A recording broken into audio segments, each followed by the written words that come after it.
what top tip would you give to the future students learning in these types of spaces?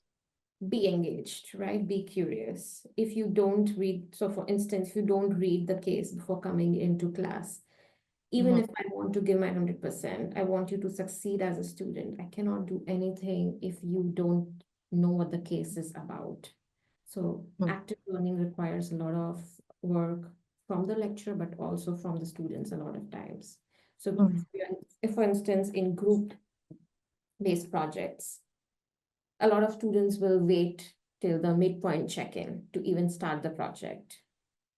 And then, there's not much a lecturer can do to help you if you are, if even if I feel you're not going in the right direction, there's not much to help you there because you haven't done your work.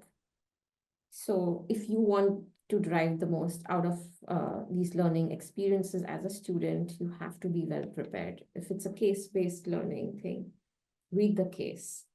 If you are working on a group project, try to start it as soon as possible.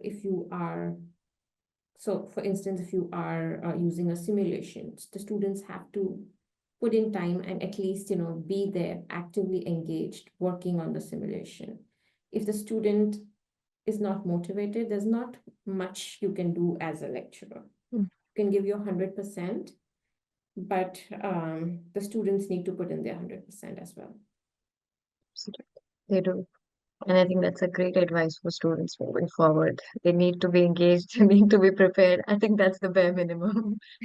That is the bare That, minimum, yeah. but like, yes, there are always cases where students are not prepared. So Hmm. But I think that's a great advice, and I think your students probably follow it, seeing the results that you've had with your in the modules. majority of them do, Hmm. and you have to keep reminding them and keep pushing them that this is the case we are doing next week. Hmm. The bare minimum you have to do is read it thoroughly and show up for the class.